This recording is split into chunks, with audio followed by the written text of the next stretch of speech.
I'm your host, Jason Jacksetic. I'm the content marketing manager at InsideTracker, and it's my pleasure to be joined tonight by Diana Lacalzi, who is an MS and RD, and she will be talking about stress. Now, Diana is a content strategist and team nutritionist at InsideTracker. She's a registered dietitian with a master's in nutrition science.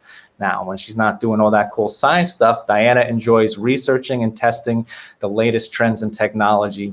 And she also does a lot of blog writing for InsideTracker when she's conducting self-experiments and things like that. Now, Diana likes to hike, she likes to practice Ashtanga yoga, and she likes to whip up plant-based recipes in her kitchen. And I'm going to introduce you to Diana now.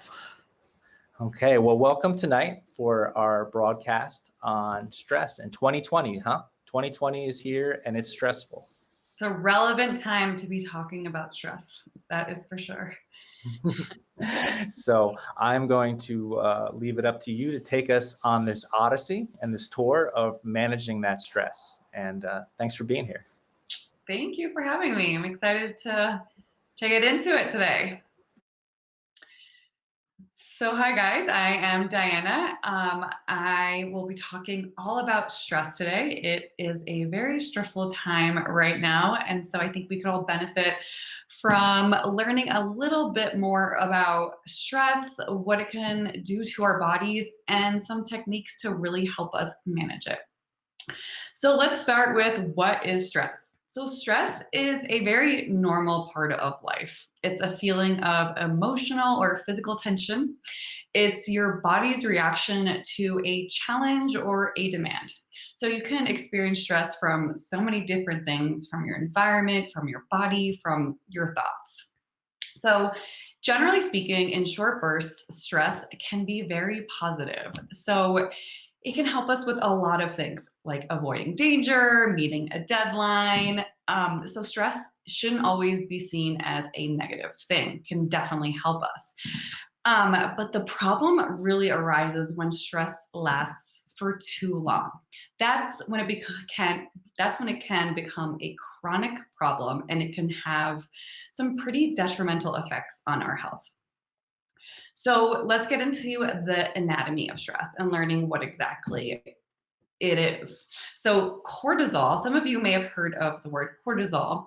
It's a stress hormone, and it's produced by our adrenal glands. So it's actually responsible for responding to both physical and emotional stress.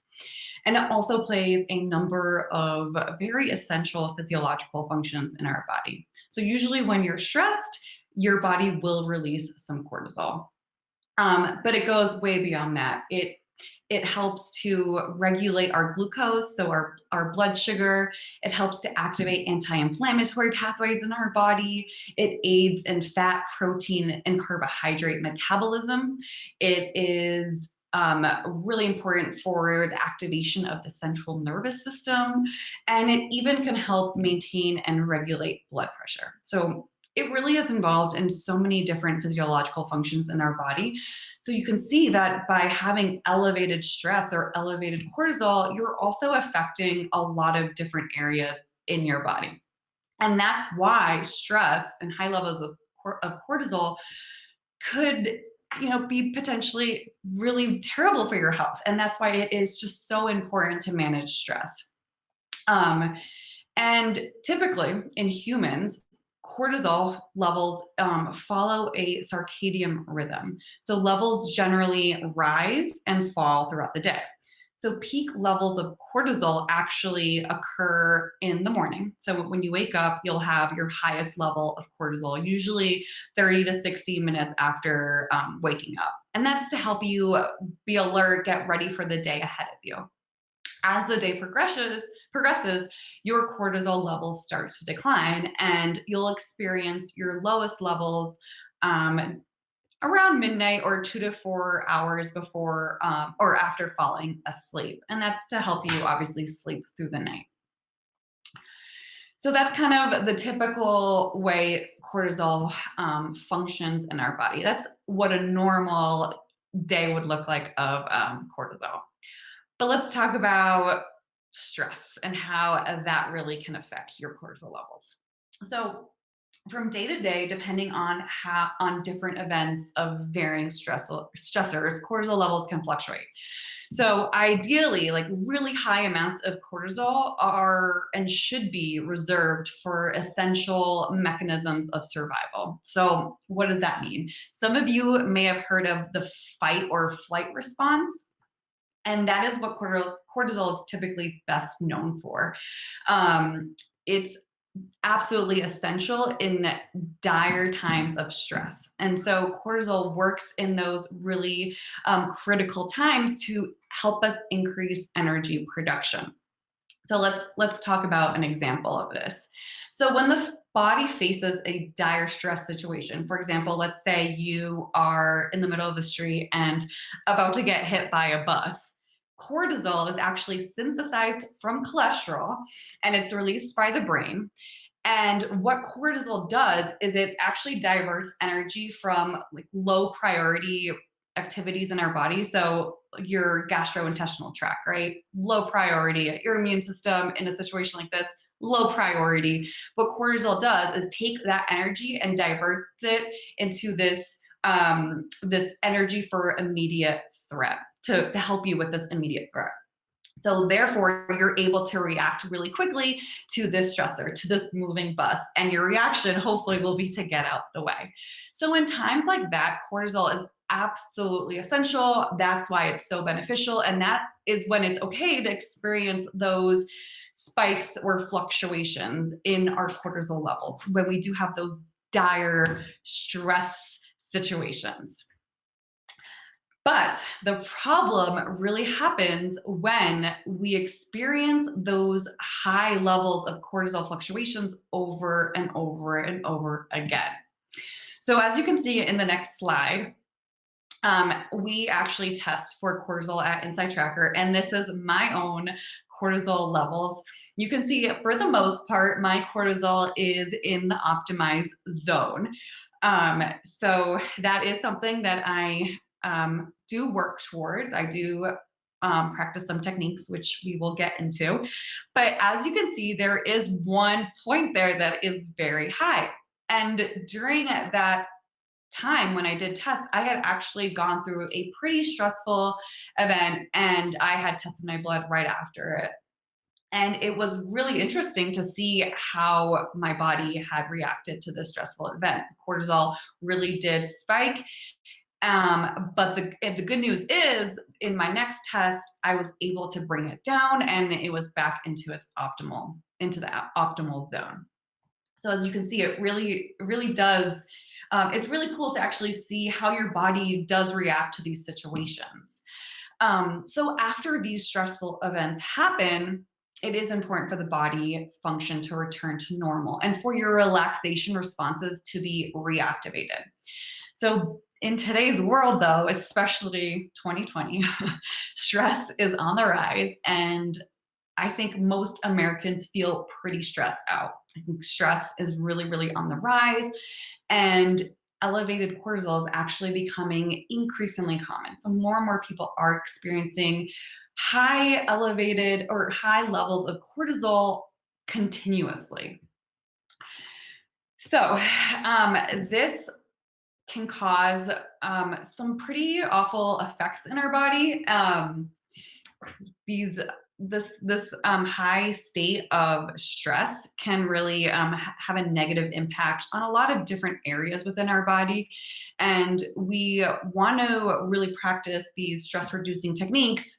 They are backed by science because it can really help us control these stressors and these stressful times in our life. So let's talk about the negative impact stress can have. So when we are chronically stressed, when we are constantly having these cortisol cascades and these really high levels of cortisol, it can result in a lot of potential health problems. So it can actually increase anxiety and depressed mood. It can increase blood pressure. It can really cause blood sugar imbalances. So it could really increase your blood glucose levels. It can cause digestive problems. It can weaken your immune system, which we'll get into a little bit. It can actually have cognitive effects, so it could impair your memory. It could also, if you're an athlete, it can make you actually lose muscle. Um, Also, sleep, it can really affect your sleep as well. As I said, remember, cortisol does follow a circadian rhythm. So if your cortisol is high, it could prevent you from falling asleep and getting a good night's rest. And then lastly, it can definitely cause weight gain. So those are a few of the many impacts stress can have on the body. Um, when we are looking at immunity specifically, cortisol is very, very important for our immune system. But when these levels are extremely high, our immune system actually will begin to suffer. High cortisol levels can actually weaken the immune system. It can prevent us from recovering, and it can actually make us more susceptible to infections. So, stress can have a direct link on how you're feeling and how you're feeling physically, mentally, emotionally. So it really is involved, and can have an effect on a lot of different things. So that's really why it's so important to get under control. And then just to touch upon longevity, being stressed can actually also decrease your longevity, and that's something no one wants. There was a recent study that said people who were under extremely heavy stress, it actually shortened their life expectancy by almost 3 years. So imagine, that's just from feeling stressed. That's a huge amount of time. And when you do look at populations that tend to live the longest, so for example, the blue zones, which have the highest concentration of centenarians, when you look at some of their practices, they actually all practice stress reducing techniques. And they all have their own different versions of stress relief, whether that's through feeling a sense of purpose or having a financial safety net in their community, or if it's through prayer. There's a lot of different ways that you can accomplish stress reduction. It's just really figuring out what works best for you. But it can really impact longevity as well. So, how can we live longer and stress less? $1 million question, which we will answer today. So, fortunately, there are actually a lot of lifestyle modifications that we can incorporate to help us control our cortisol levels. And they are scientifically sound. So there is a lot of evidence that does show these techniques do work and can reduce cortisol and stress. And it also is really, really important, and I can't stress this enough, that you identify how you respond to stress, as well as what really stresses you out and how you can combat that. So how you can actually cope with your stress. What works for you? What are your relaxants? What are your personal stressors and personal techniques that are most effective for you as an individual? Everyone is different. So really figuring out what works for you is going to ultimately be the best solution in the long run. So here are just a few tips for coping with stress, and then we'll get into some of the ones that are very scientifically sound. So of course, exercising regularly, eating a healthy diet, so think whole foods, nutrient dense, getting sufficient sleep and rest, very important for stress, maintaining positive and healthy relationships. Toxic relationships can be very stressful, don't want those. Practicing relaxation through yoga, meditation, breathing exercises, even listening to music can be a stress relief. And then also reducing or limiting your coffee and alcohol intake can also help. So next up, if you haven't already done so, I do encourage you to download our Inner Strength Challenge checklist. The link is there. It's info.insidetracker.com/innerstrengthchallenge. You will be able to get a checklist of some science-backed habits to combat stress. So some of the most scientifically sound ones that can really help with stress. So I encourage you to grab that checklist so you can get started on combating stress right away. So before we get into some of these techniques, I do want to just say these quotes. These are two quotes from our influencers that have really resonated with me. Sorry, they are a little small. So, all right. So this one is by Amelia Boone. Sometimes the best thing we can do is to voice what we're going through and then give ourselves grace that it's not going to be perfect right now. And then also, this is by Dorothy Beale. While depression and anxiety aren't things you can just will better, they are things that can be managed or improved if you have a toolbox to help you get through. One of my tools is movement. So I just really love these two quotes in particular. Um, Basically, be kind to yourself. That's really important during stressful times. It's so important not to beat yourself up. That can just lead to even more stress. Sometimes it's just going to be harder than others, and it's really important just to be patient and kind to yourself. And the best thing you can do during these stressful times is to find those techniques that really do work for you. As Dorothy said, one of the tools that she uses is movement, and that works for her. So really figuring out what works best for you. So, to get started, one really great method of helping to combat stress is actually journaling. It's a great way to record your thoughts and improve both your mental and your physical health. And expressing yourself in writing actually can help increase those positive emotions, and it really does show that it can lower cortisol levels. So there are studies that show journaling can actually have a direct impact on helping you manage those levels. And the American Psychological Association goes as far as to encourage people to actually keep a journal or a diary and to write down their thoughts and their feelings. And they actually say that it can be actually really beneficial to write about those difficult experiences. So really writing about stress and stressful events that you are experiencing, because by doing so, it can help protect and prepare your mind from any potential stressors that may happen in the future. So keeping a journal can be really, really great for stress. If you are feeling stressed, write about it. Just write about it, and hopefully that can help prepare you the next time you do experience that same stressor. So next up is a meditation. So there is really actually a ton of great research that shows that meditation can significantly improve cortisol. And the research shows that the more you do it, so the more you practice meditation, the more of an impact it will have on your cortisol levels, which makes sense. But for example, there was one study that showed that meditating for 15 minutes twice a day actually helped lower levels of anxiety and stress. It increased resilience during stressful tasks. It improved focus. It lowered blood pressure, and it actually improved cholesterol levels. So that goes back to what we were talking about before, how cortisol is so involved in so many physiological functions in our body. So just by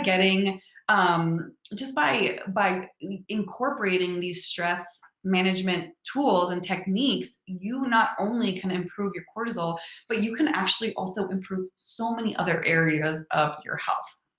That just shows you how powerful stress is and how we shouldn't take it lightly. And we really should focus on ways to really manage the stress in our life. And nowadays, when it comes to meditation, there's just so many amazing apps out there that we can use to help us. And there's a lot of really great guided meditations. I personally use Calm, but there's so many apps available that you can use, that you can test out and see which one works for you. And you can do guided meditations that focus just on stress, or ones that focus just on anxiety, ones that aren't guided and it's just a timer. There really are so many different options nowadays. So I do encourage you to try some of these apps out and seeing if meditation is maybe one of these tools that could be helpful for you. In my experience, it has been very, very helpful for me. And I think the important thing with meditation is to not get frustrated if your mind wanders. I think that's something people are quick to dismiss meditation because they find that their mind wanders too much, but that's part of it. And you should embrace that. And it's okay if your mind wanders. That means you're doing it correctly, and you're practicing. It's never going to be perfect the first time, or the second or the third. But the point is to continue to practice, and just don't get discouraged if your mind wanders, because that is part of the process. And that is what meditation is. So embrace that. So next up, these are a few items on our checklist. So there's some, again, really good items that we have that you should, again, download on that website. So sleep. This is so important. Getting 8 hours of sleep is so integral for our physical and our mental health, not to mention productivity as well.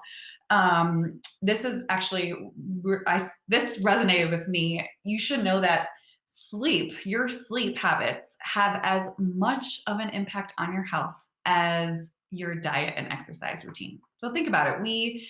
We are asleep almost half of the time. So that's how important it is. It's just as important as the exercise we're doing and the food that we're putting into our body. So it really should be a priority. And also, the higher quality of sleep has actually also been shown to increase feelings of positivity, and it decrease feelings of stress the next day. So I can't emphasize enough how important sleep is. I typically tell people to aim for 7 to 8 hours. Athletes, on the other hand, maybe aim for a little bit more, 8 to 9, because sleep is so important with recovery as well. So if you are an athlete, you might want to consider getting a little bit more sleep to help with recovery. So another really effective stress reducing technique is yoga. Again, similar to meditation, there's a lot of good research on yoga, and it shows that practicing yoga regularly can actually decrease stress and feelings of anxiety and depression. And it can also help reduce inflammation in your body and increase flexibility, of course. So all really good things that yoga provides. And one other thing that yoga can do too is, if the yoga that you're doing incorporates breathing, so if it does have an emphasis on deep breathing, that does actually help to activate your parasympathetic nervous system. And that, just by activating that system, helps to calm you down. And you can do some deep breathing techniques too whenever you want. It doesn't have to be with yoga, but just doing some really deep breathing, focused deep breathing exercises can really just help calm you down. So if you are in a really stressful situation and need something immediately, that is something that you can definitely do. And again, back to athletes too, yoga is just such a great way to help prevent injury. So if you are an athlete or you just exercise regularly, then incorporating some yoga can help protect you from injuries and increase your flexibility, especially as we get older, when flexibility becomes a little harder. All right, so next up, exercise. Just so much evidence illustrating the beneficial effects of exercise and movement. Literally mountains and mountains of evidence. So if you don't exercise, I definitely encourage you to start doing some physical activity, because that can really help with stress. There's studies that show it can help with not only stress, but feelings of depression and anxiety as well. One thing that exercise does is that it increases the production of endorphins in the brain. And endorphins are often called the feel-good chemicals. Some of you may have heard of that, but those feel-good chemicals, when they are released, when those endorphins are released, they actually trigger positive feelings in the body, and it actually reduces our perception of pain.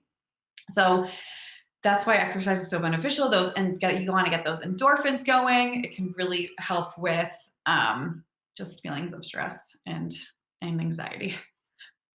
All right, and then other activities that you can do. I talked a little bit about breathing, but again, it doesn't have to be these specific activities. It can be other activities that you do enjoy.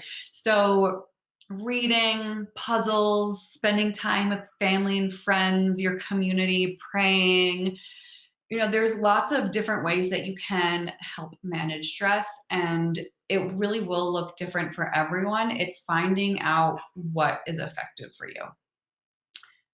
And then something else that's on our checklist is mindful eating, and this can be really helpful for during stressful situations. So mindful eating is really the practice of bringing conscious attention to our food and eating more slowly. And one way to do this, one way to really practice mindful eating is to use your five senses when you're eating. So chew slowly and try to notice how your food tastes, how it smells, how it feels, even how it sounds. So when you're chewing, like, what are you listening to? What does it sound like? So it can also just make your meals more enjoyable too. And practicing this mindfulness around your meals, it really helps to create a space for tuning in with your body's fullness and satiety, hunger and fullness cues. So your satiety and hunger cues. And there's a quote in the next slide that I absolutely love. There we go. So this is by a dietitian, Jillian Greaves, who actually really does focus on a lot of mindful eating.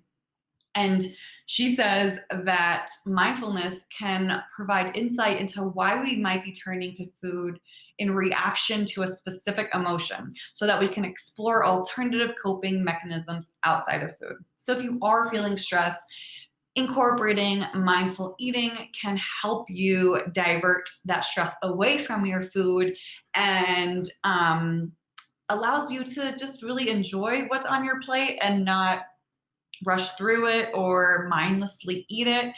It helps you really appreciate what's going on elsewhere.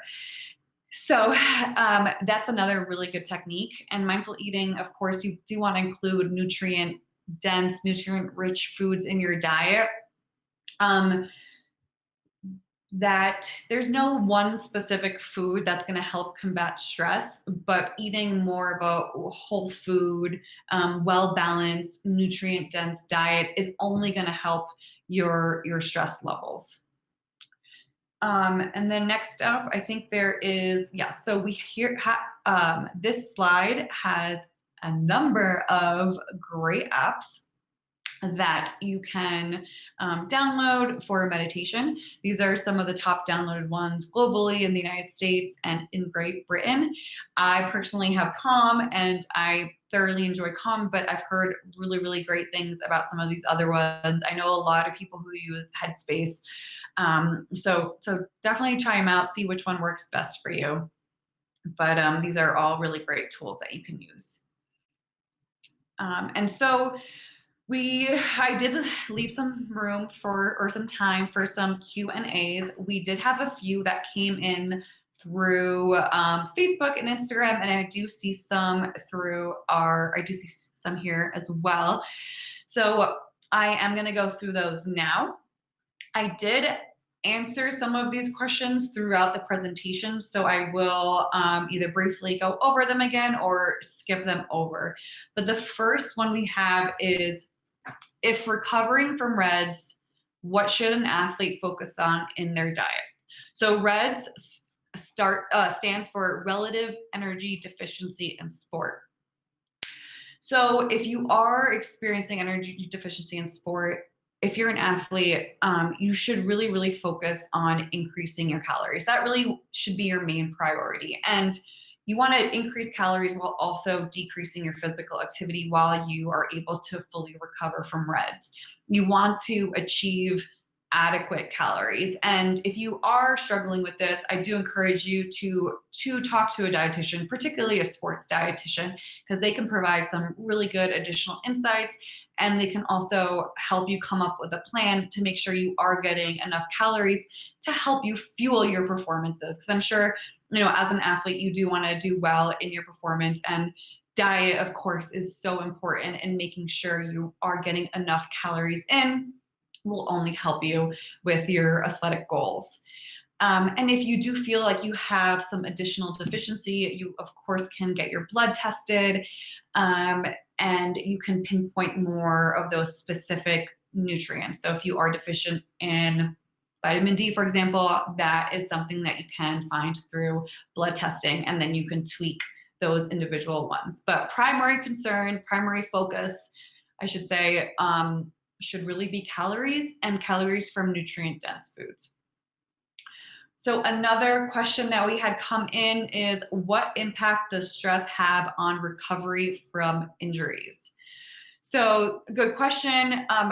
So it kind of goes both ways. So if you are injured, you are going to be in a state of stress. You're going to have some inflammation, and because of that inflammation, your body sees that as stress and is going to maybe have higher cortisol levels, maybe not. Again, it depends on the injury and your body.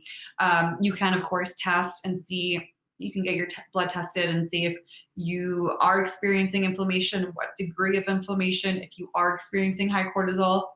And by having that information, then you can incorporate some more personalized tips and modifications. And then if you, on the reverse side, if you are really stressed out, if you are experiencing a lot of stress and you are trying to recover from an injury, that added stress can really, really hinder your ability to recover and heal properly. So if you are injured, I do encourage you to incorporate some of those stress reducing techniques we talked about to help you recover faster and properly.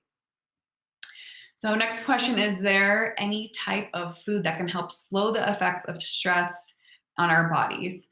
So no one food is a magic food. No one food is going to help us with stress. It's really, we need to focus on dietary pattern. So what does your diet look like as a whole?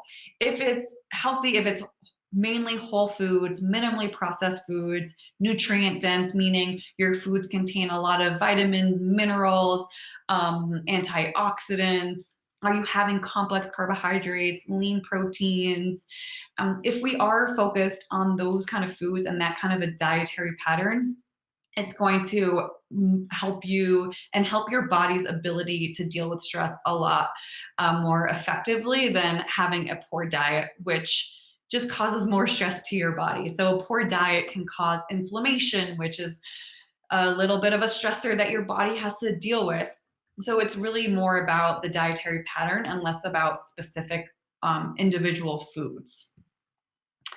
All right, so another question we have is, 2020 is on a swivel. That is correct. And I don't think it's just a feeling of increasing frequency of stressful events. I think there are more stressful events. When there are more stressors in our environment, what can be done?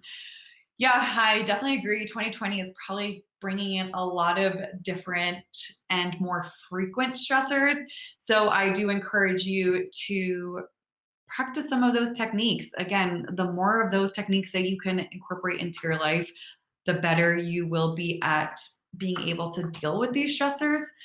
And if you feel like something that you're doing to combat stress isn't really working, then try something else. We went over a lot of different things, so trying a few of those different techniques may have more of an impact than others. So for you, maybe yoga is more impactful than meditation, or exercise over sleep. I don't know. Just, it really is up to you as an individual.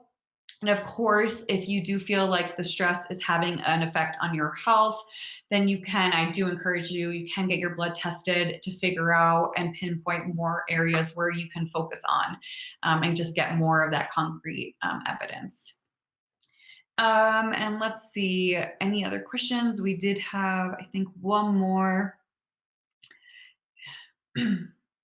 So if you are an endurance athlete, is doing 2 to 3 hour workouts, run, cycling considered stressful?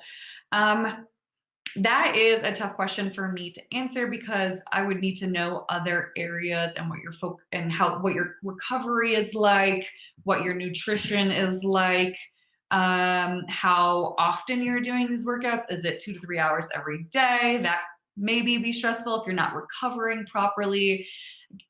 When athletes, I do again encourage you guys to talk to sports dietitians, this is what they specialize in, coming up with plans to help fuel properly, because nutrition just becomes so much even more important when it comes to fueling such intense workouts, especially if they're 2 to 3 hours, multiple times a week, or even several times a week. It is important to really hone in on that nutrition and recovery. I cannot stress the importance of recovery. So if you are doing 2 to 3 hours, making sure you are recovering properly, and testing and speaking with a dietitian can help you with that recovery as well. So I think that is all the questions. I don't see any more coming through. And any others, I believe I did already answer them throughout the presentation. So I think that's about it.